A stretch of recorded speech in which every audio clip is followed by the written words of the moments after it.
Welcome back, Fellowship family, to this week's episode of the Deeper Podcast. As always, I am Doug Congdon, your host, joined by my inimitable co-host, Brian Tryhus. I don't know that word. I like it, but I'm actually not positive what it means. I'm just going to look it up real quick. We are also joined by... Am I also ubiquous? No, you are definitely not ubiquitous. Okay, I In don't fact, know what there that are word times means. where I want you to be somewhere and you're not there. Hey, So. how about a 6th grade reading level for me, guys? Is that I don't know what those words mean. I was like, is that true? That just means you're joining the club. Here's what inimitable means. So good or unusual as to be impossible to copy. Unique. That's kind of fair. Yeah. And Okay. you are unique. That's Awesome. the nice way we say I weird. don't think special.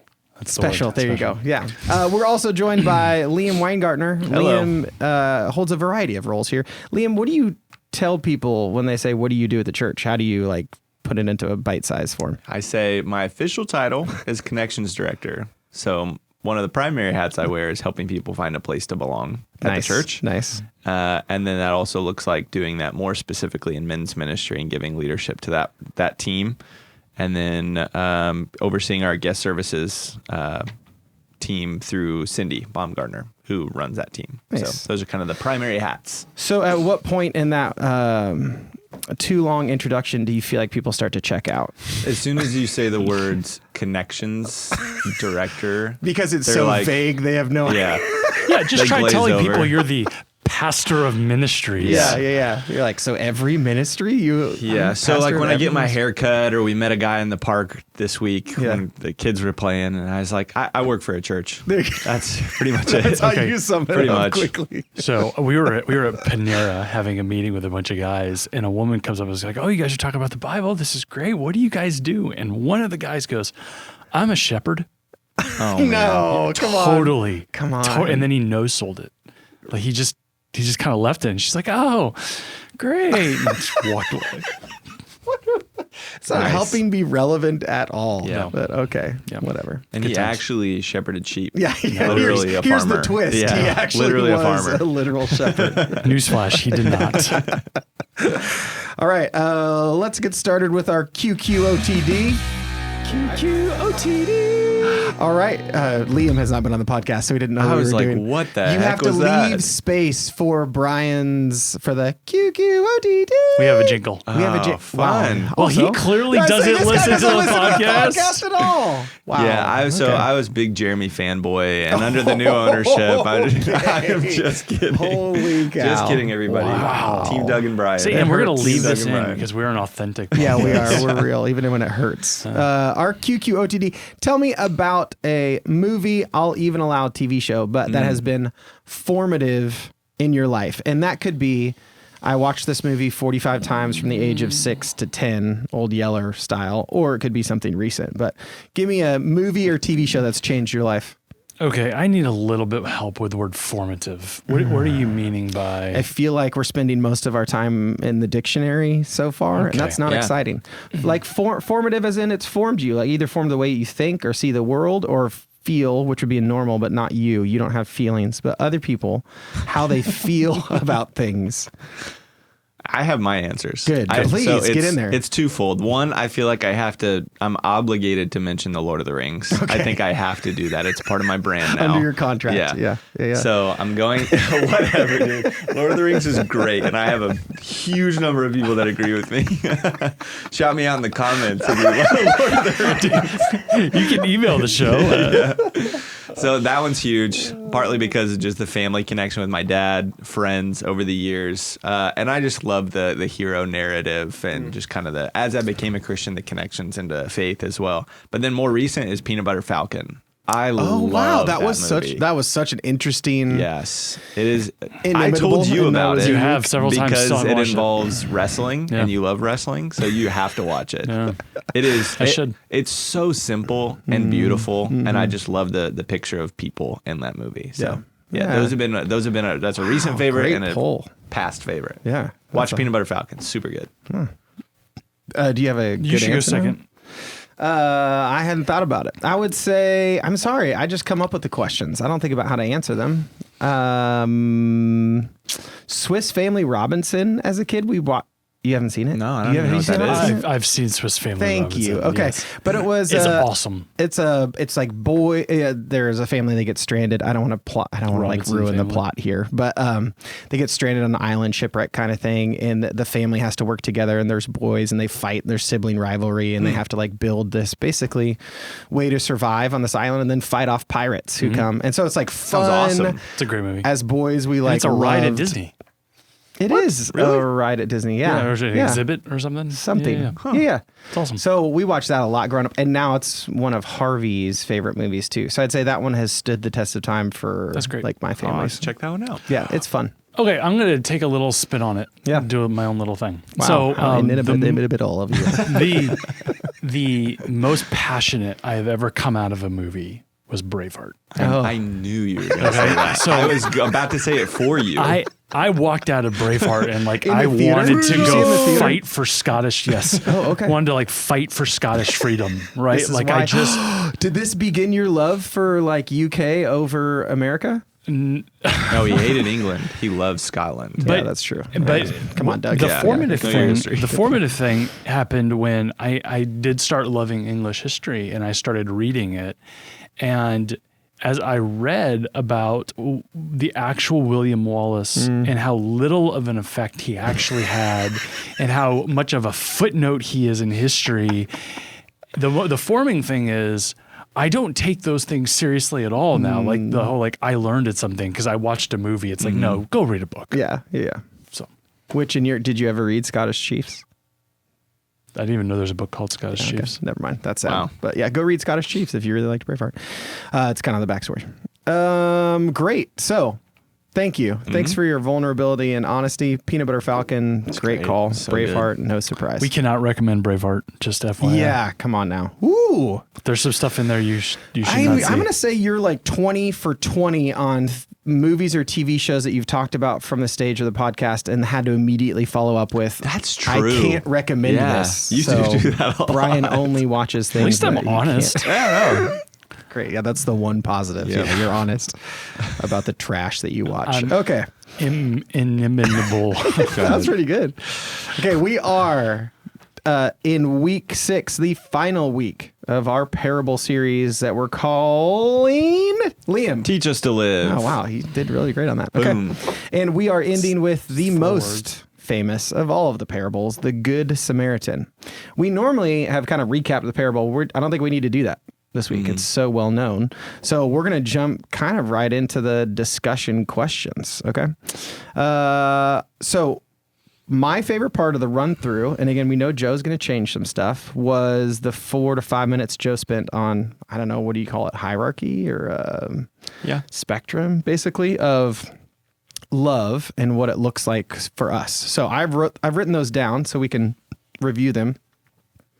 So it starts with a love for yourself, a love for those who love me, a love for those who look like me or are like me or think like me.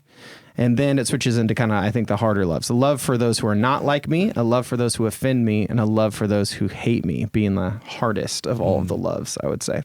So as he talked about that today, where on that like spectrum hierarchy did you feel like, okay, this is easy for me versus, man, this actually gets really tough for me? What kind of thoughts were spurred on by that discussion?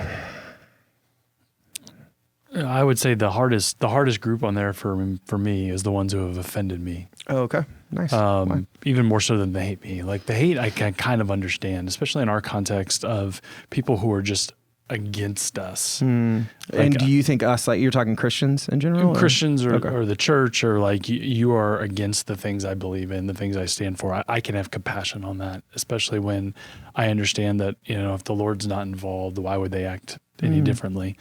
But when it becomes personal, when I feel offended, when I have been mistreated or made to feel awkward, interacting with that person then becomes really difficult because it forces me to completely get out of my comfort zone. And it's a level of humility that I don't always want to step into. Well, I think this is important. Okay. Because when we hear the word offended today, kind of a buzzword, right? And we can think about microaggressions or things that trigger us easily. But when you talk about offense, what you just mentioned there is like people who've actually hurt you. Yeah. Yeah. So having to love them, interact with them, maybe act normal around them, that's That's really tough. Yeah, that makes sense. And you would say that you encounter that level of interaction of needing to love somebody who's hurt you or offended you a lot more often than you encounter having to interact with somebody who you would say maybe hates you?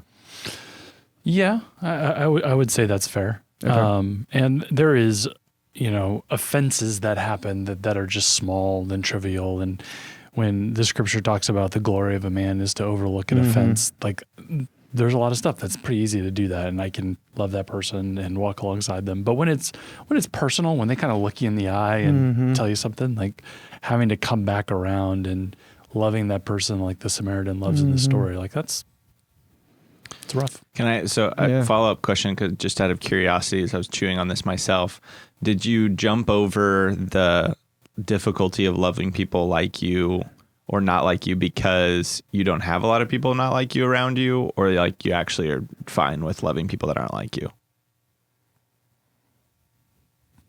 Got him. That's a good question, though. Yeah. It just didn't even dawn on me, to be honest with you. Like, as Joe went through the list, the stories in my mind that I had of where I have failed to love, it came down to the people who have offended me. Yeah. I think my experience with Rodney completely transformed the way I saw people who weren't like me.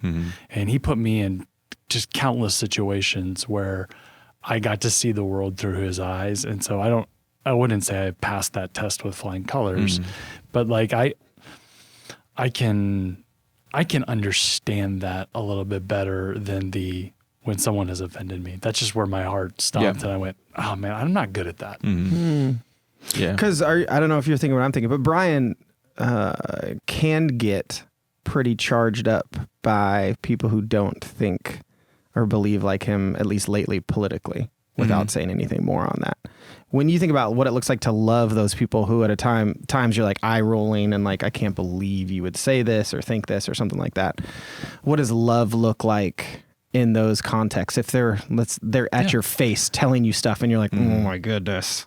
Like how do you love them? I mean, there is a difference to me about having conversation and having debate and talking about those things, but I don't necessarily think that everyone is defined by their view on that. And so I have friends who believe very different than me in both ways.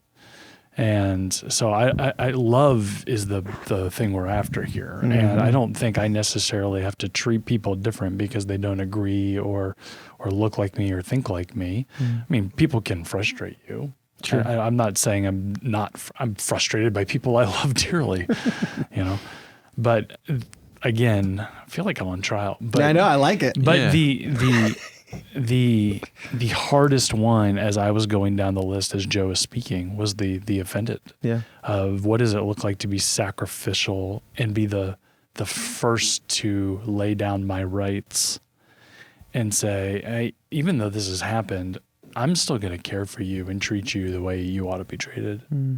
That's where. Okay. Yeah. That's great. Thanks. I want to kind of add a category. Oh, yeah. And I don't know where it would go. So it's basically those who inconvenience me.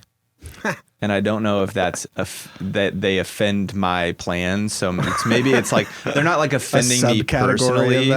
Yeah, it's not like they're doing something against me personally, but like I have the way I want my day to go. I have the things, my goals, plans, directions, things. And anything that gets in the way of that, that's where I have a difficulty to be like, yeah, I'm going to pause what I've got going on to be loving to this person. Because I don't have a lot of people that don't like me or speak ill of me that I know of. Yeah, maybe I do. I don't know. Good caveat there at the end. But I think there is more often the case where my love is tested is when somebody is in the way of my plan. That statement actually made you seem very organized. I know. I was thinking the same thing. Which I kind of find funny. He's bringing that up because you talked about that. I say shots fired. What is this coming from? Totally something different. I would say, I think I would have given the very same answer. How old are you? 28. Yeah, about 15. I would say about 15 years ago. So 15 years ago, I would have been 29. And just as you have kids and as they get old and then they're starting to invest in relationships, all of a sudden what happens in their relationships also can affect what's happening in yours. And it goes from inconvenience to offend. So Yeah, like Because you're so used to the inconvenience part of it at that point. no, I would say the stakes just seem to get higher as you get older. And it goes from just like, oh, this isn't the way I thought today would go to like, oh, you just did that. Yeah. And I think you're tracking. Yeah. I think, and I'm even talking like smaller scale than that. I think is like we went to the park with Noah just a couple days ago, and I'm not home all day with him, so it's like when I get time with him, like I want to play, I want to have a good time. And we meet some literal neighbors in the park, a guy who brings his daughter, and he wanted to chat and just kind of talk, and I just really didn't want to engage with him absolutely, at all. Absolutely, I get that. But he was just really wanted to just talk and get to know each other and talk about, So he just kept continuing the conversation, and I checked myself in the middle of it. It's like, no, this is literally a neighbor, like the most actual definition of the word. He's right in front of me. He's showing interest in having conversation. I shouldn't shut this down. So I've experienced that. That's a good. Feelings that's a to great that example. today. I like that as an additional category. If you were restricted to categories as they existed or were given, where would you be on that? Offend, then. Yeah. Okay. Yep. Okay. Offend So for sure. all of us could probably say, at least with some degree of honesty, that it's not a huge struggle for us to actively love those who don't think or look like us. Yeah, I think a piece of that for me is that I, in my family, am the oddball in terms of faith. And so I have had to learn through struggle how to interact and love people who think very differently, act very differently, live very differently. Some of our neighbors fall into that category, and so learning how to relate to them. Friends that we've made that are just super different. So I guess experience has kind of forced that one to change. I mean, 100%. And I think that when we talk about practicing the love of God eventually, right, that you're only going to get better at these categories once you practice them. Some of us have been forced into situations where we're forced to practice love earlier. For you, it's your family. For me, it was the 10 years living in Austin around a bunch of people who did not think or act or look like me. And I was like, oh, this is forcing me to open myself up to realities I didn't realize. And for you, is it Rodney, that experience working? I would say about 2 years with him, day in, day out. Okay. So I do feel like some of it is who you choose to be around or spend time with. And so I think part of the trouble Joe defines neighbor as the person who's in front of you in need. But if we can limit ourselves to just people who, in those first couple of categories, who love us and who are like us, we can limit our scope to that and say, oh, it's easy to love all my neighbors because I'm just surrounded by people who look and think and act like me and love me already. But it's like who you choose to be around is a big part of like learning to grow into a different strength of love. So we're going to talk about practicing here in a second. But when you said that, I thought, you had to put that into practice. Growing up. Okay, so when we think about when we talk about the story, it says in the story that the lawyer was seeking to justify himself when he asked the question of who is my neighbor. So the question for us, what kind of justifications do you use to not love the person who's hard to love in your, either that you run into, either interrupts you or you run into on the street, or the person who is in your life continually who's hard to love? What kind of justifications do you kind of use to excuse yourself from that hard stuff? Yeah, so some of this is colored by some of the things I've learned through like counseling and schooling and stuff, and there's a lot. Oh my gosh, hold up, let's take a break. You just finished, right? Yes. Liam just completed his seminary certificate in counseling. Certificate in counseling. So just Thank you. That's great. Everybody's cheering. We could all hear it. Okay. Amazing. Yeah. Okay. Pick that up again. Hold the applause. But some of the learning, they had us read pretty widely into a lot of like secular psychology and mental health work. And there is a lot around healthy boundaries and cutting off harmful people to us. And I think that there is wisdom there, but it can also be used in a negative way to shut off opportunities to learn how to love hard people and people who don't always have our best interest in mind. Now, there are extreme cases where I think that is the right thing to do, but I think a lot of times it can be an easy cop-out for us too. Yeah, that's a good example. Yeah. I probably have less good example. I would say mine are pretty standard. There's opportunities to do something, and it's like I don't have the time. I don't have the margin. I don't feel like this is going to stretch me in ways that I don't want to be stretched. Yeah. It's going to make me uncomfortable in ways that I don't want to be uncomfortable. And then sometimes I will take the caveat of there's people better at that than I am. So let me call them and get them involved. And I think sometimes that's a good thing. Yeah. But I think sometimes it's also, I just don't want to do it. Can you give me an example? What are you thinking about or talking about with calling somebody who's better? Are you talking a counseling scenario or like a? Yeah, I just know one time I got a call and it was that there was a family at, not connected to us at all. And there was a food shortage and they needed food. And it was a part of town that I just didn't feel extremely comfortable just going to. And I knew I had a friend who did food shortage work there. So I called him and he did it. He got food, took it over, and it was great. But like I'm sitting here wrestling with, I didn't want to. I didn't want to step into that. Did we solve the problem? Yes. But I don't know that I was... maybe miss an opportunity to be stretched or whatever in that. Yeah. Interesting. So you were talking about having boundaries with unhealthy people, and mine is the other side, which is you need to have healthy boundaries around self-care and your own time.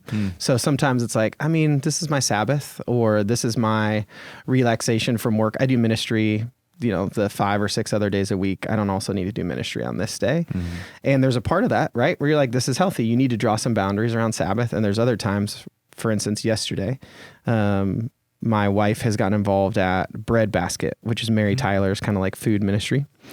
And she was like, it's spring break. I'm going to take the kids, love to have you there if you want, but also you can just have some time at home by yourself. And in my mind, I was like 3.5 hours by myself. That's amazing. Cha-ching. Yeah. And then I was like, what? And it's what you said, asking your heart, what's the deeper motive? The motive is like, I want to spend some time with Jesus and then do nothing for 2.5 hours, Or I could go serve people, be around my children, and spend time with Jesus. And that was the end of that. Is like at the end of that. So I said yes to going. At the end of that 3.5 hours, I was like, that was way more life-giving, rewarding. It stretched me a little bit in conversations I had to have, interactions, but so much more worth it and great time with my family. But my justification would have been, I need this time for myself. In reality, it's like, I really just don't want to do this because it'll be awkward and hard at times. So, yeah, I think that hits on to another justification. And I don't know, I think that this is just true wherever you're doing ministry, whether it's in the workplace or in the church, is that it can be hard sometimes to balance loving the person who's right in front of you and loving your family, who you have an obligation to. Yeah. It's like, okay, well, I could love this person right here in this minute, but what does that mean that I'm taking away from the people that are depending on me to be there, to be attentive? So I actually really struggle with that one. And I don't have a good landing place on what that looks like and timing and every day. So I don't know, but that's one that I struggle with to justify that. And do you struggle to justify leaving the family or leaving the person in need? Both. Okay. Yeah. That's both where it feels so, I can feel so stuck. It's like, I feel like I'm supposed to go. Like if it's the end of the workday, let's shut off work. Let's go home and be with family. And if I get a phone call from somebody who's like, I know that they need to have a conversation right now. It's like, man, do I take this call? Do I not take this call? And so it's tough. Yeah. Yeah, for sure.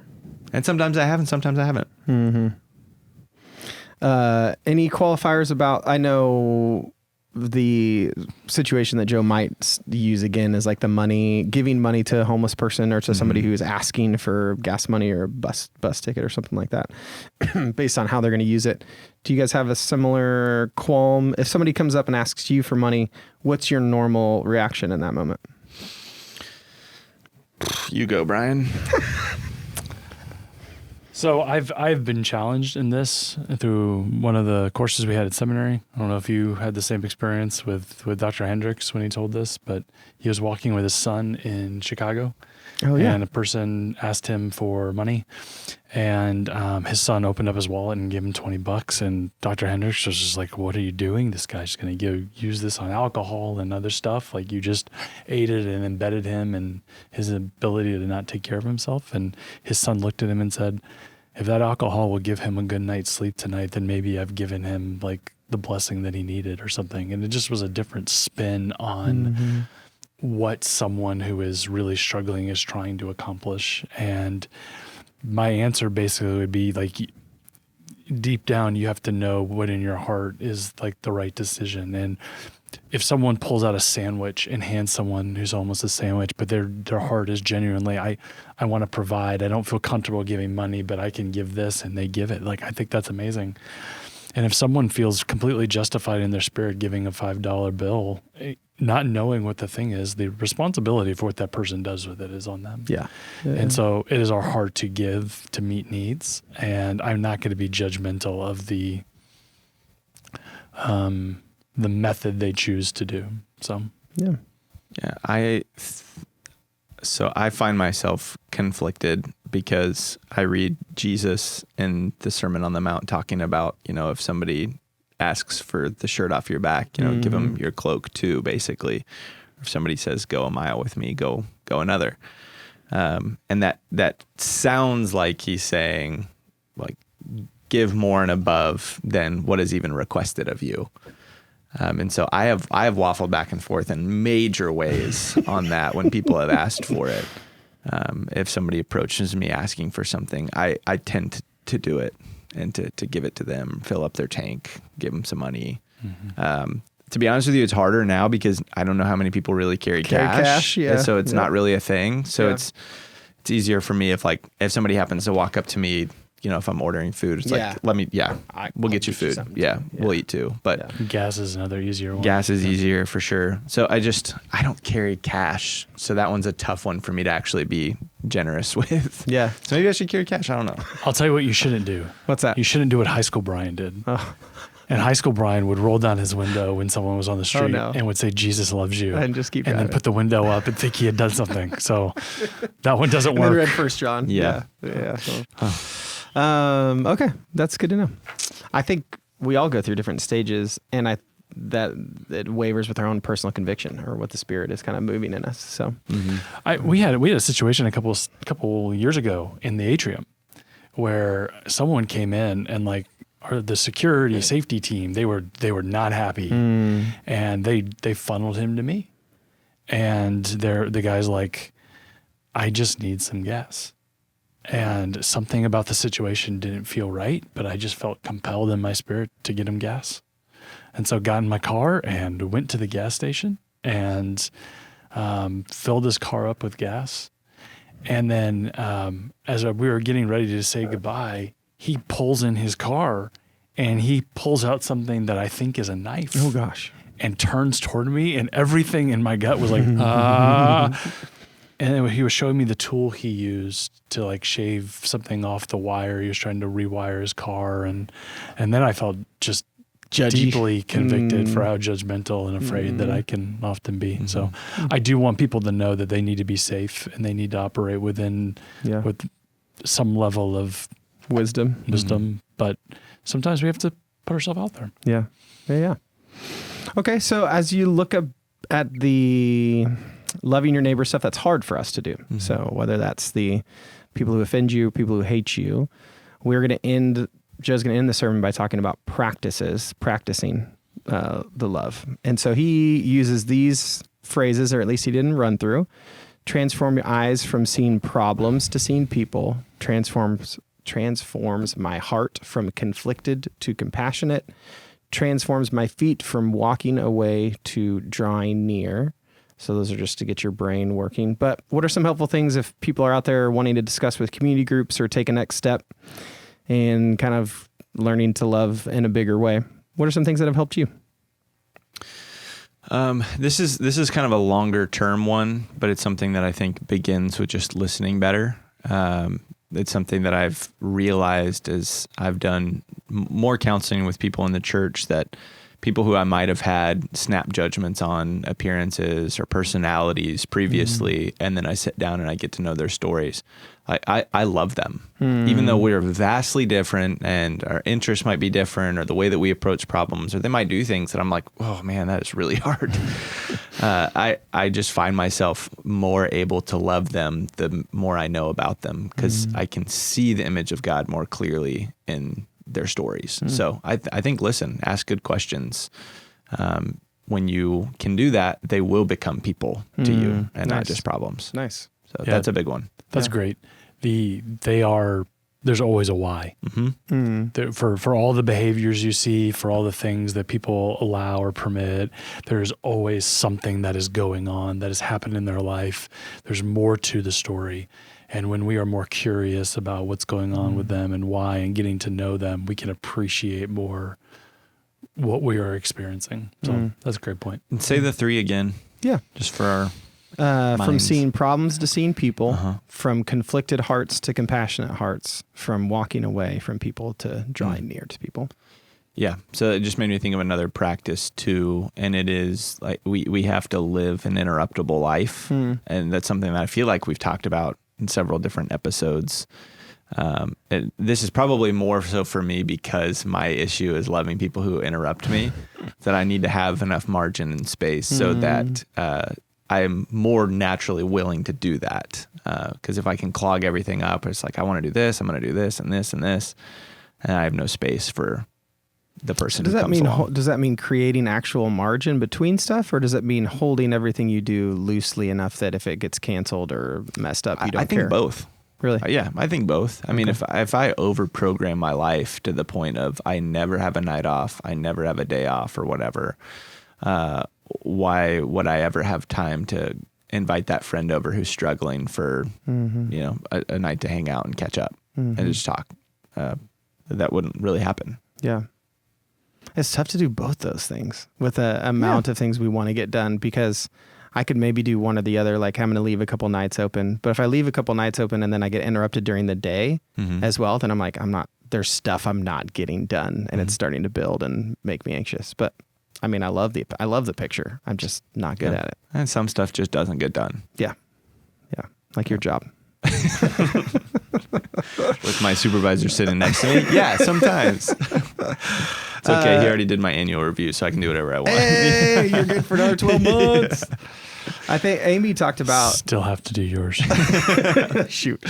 Amy talked about prayer being a good first step for her. And I think this is especially true when somebody's hurt us. It's really tough to move into forgiveness or into even thinking about treating a person positively until we've prayed for that person. And just like listening, I feel like prayer restores a picture of that person as another child of God who has dignity and who's probably done what they've done for a specific reason. So it tends to move your heart into compassion and to writing a different story. But for a lot of times, especially when I was hurt in church life, like there was nothing I could do on my own in my own will when I saw that person to be like, nope, I'm going to love that person. But when I started praying for that person, then it was like I saw that person differently. So if you're finding yourself with some people that you feel like you cannot ever love again, start praying for them. I think that helps. Yeah, it's really hard to hate someone when you're actively praying to God about them. Mm-hmm. In a positive way, not like imprecatory praying to God for them in a bad way. What's that word? Guys. Honestly, I don't mean to be the company shill, but the available word has been really good for me. And it has given me an ability to process what is happening right in front of me through a different lens. And so when there has been stuff coming up that I have not wanted to do or not wanted to lean in, this idea of being available with the person in front of me, the opportunity in front of me, not necessarily like adding a new program or adding a new responsibility, but just the phone call comes in that the neighbor across the street needs help with furniture. Like, okay, I'm going to go do that. Or a call comes in that someone is going through suffering and a loss, and I'm going to go show up at the airport. And there's oftentimes it's inconvenient. And there's times where the family is put out, and it's Friday. Like I still need to go. And you have to balance those things. But just that word available has been really good for me to think through the things that come up, so I don't see them as interruptions. I see them as opportunities. That's good. Yeah. I think fear is also a big hurdle. I don't know what to do. I don't know how I could help. And I think about the situation with the Good Samaritan and the guy who's on the side of the road. It's like, if I was in that situation, I actually wouldn't really know what to do. Yeah. But I would feel compelled to go do something. Yeah. And showing up and being there is better than walking by and doing nothing and hanging our hat on I wouldn't have been much help anyway. Yeah. Your presence is better than nothing. Yeah. Honestly, one of the things that helped me with that was the phone, right? The church phone, where the call comes in that, they're not asking for anyone in particular. They're just needing someone. And so, Mary goes down the nuns. Are you here? Are you here? Are you here? I got a couple of those phone calls that I didn't know what to do. I didn't know what to say. And it's like you pray your little Peter prayer, and you're like, okay, there we go. And you begin to understand that when the Spirit talks about giving you words that you don't have available to you, like he really does honor that promise. So, what's the Peter prayer? Lord, help me. Oh, okay. The end. Great. The end. Seriously. Yeah. Where's that from? It's when Jesus is walking on water and Peter starts to sing. And he starts to sing. He says, Lord, help me. I call it Peter prayer. Nice. Short. I don't think I've heard that before. I think for us in ministry, the practice part is easier for us than it will be for a lot of people listening. We're forced into situations like hospital visits where you might be like, I got nothing to offer. I'm going to be so awkward. I'm probably going to say something stupid. And you do. But because it's part of the job, over time you get better at it. And so then you can visit the families who are grieving and feel like you're doing what God's called you to do. So for somebody who's listening in a community group who's not going to be forced into a lot of that stuff. So I'm going to disagree with you. I actually disagree with you too. Ooh, yeah. So I feel awkward. And again, not to be the company shill about the strategic vision, but that is what I think is so brilliant about it, is we are going to get some of those that are off. We don't have relationships. We have no connection, whatsoever with these people. But everyone has people who are going through loss and suffering, or everyone has a neighbor who is going. Like, the opportunities for us to show up and to be available for people who don't look like us, for people who we don't have relationships with, for people who are close to us or estranged from us. Like, we have these opportunities, and for us to just think, when I leave my apartment today, when I leave my home today, when I go into my job today, when I'm in there, like, these people are opportunities that God might put in front of me that I can show his love to them. And yes, they might not wear a badge that says minister, but like, they have the opportunity to do what we do on an everyday basis in their everyday life. Yeah, I agree with what Brian was saying. I mean, I was talking with a guy last week who was just sharing about what was happening in his workplace with guys and what they were going through, and how he was trying to figure out how best to come alongside them and care for them and minister to them. So it's like I think people who aren't working in the church might have even more opportunities on a regular basis. 'Cause it's like, I'm sitting here across from you guys right now. And though at times you might have needs that I might be able to, care for you guys in, I think that is happening more out in the world than it is happening in our 9 to 5. Yeah, that's 100% true. That's a great point. Yeah. And I see what practically, you're saying. Like, I agree. Like, if I came up on a man who'd been robbed and who was bloody and beaten, I wouldn't know what to do at all. I wouldn't have oil and wine to rub on it. Like, you didn't take a CPR class recently. I took one, but it was like almost 20 years ago. Expired. For sure. When we have those opportunities to show up, in the workplace or in the, like, we're not always going to have those words, but I wanted to encourage our people, like simply showing up matters so much more than the actual words you say. And they will remember your presence far more than they remember what you have told them. And so like, you don't have to have the answers. You don't have to have a degree. You just have to have the availability to show up and love like Jesus. Yeah. Cause it wasn't the priest or the Levite who stopped. It was the normal Samaritan guy.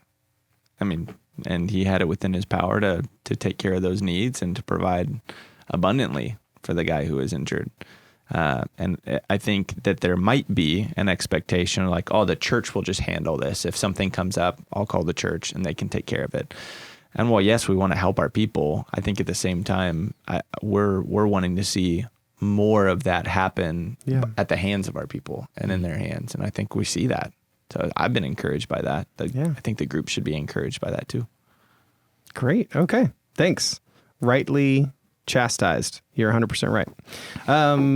So yeah, in your community groups or with your spouse or with a friend, maybe have some of those conversations about what it looks like to put into practice the love of God with neighbors all around you. Love it. Liam, will you take a moment, pray for our groups, pray for our congregation? Yep, I will. Thanks.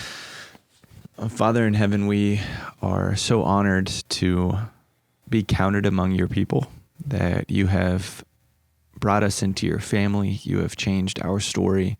You have taken us from the darkness where we used to live and brought us into new life, into new light. And may we never take that for granted. And may that perspective encourage us to have eyes to see people who are in darkness, whether that be spiritual or physical, and give us a willing heart and open hands to go and help in time of need, that we would have eyes to see our neighbors and hearts that remember the love that we have received and be willing to pour it out as well. I pray for deep and good conversations amongst community groups or anyone listening to this podcast, that you would be spurring in them a deeper awareness of where they struggle to love or the justifications they make to walk away rather than move towards. And may you tear those down and replace them with a deep desire to love like you, that this world would get to see more of you through the love of this church. Pray this in Jesus' name. Amen. Amen. Liam, thanks for joining us. Appreciate it. Happy to be here. We are next week starting something a little different. So we're starting a new series next week as a church, and it is, oh my goodness, I'm going to mess this up. Brian, what's it called? It's called Church Reimagined. Church Reimagined. And the preaching series is called The Prodigal God. Okay. But this is that same kind of series we did last year where we combined with other churches in the city. How many churches is it this year? Do you know? I think it's 8. 8 churches in the city. Cool. All kind of like do the same sermon series at the same time. Show a picture of unity to the body and to the kind of city. And so we are actually going to get the chance to have some of the pastors of the other churches as our guests for the next 3 weeks or so. So we're looking forward to that. Make sure you join us next week for that. And thank you for listening to this episode of the Deeper Podcast. We'll catch you next time.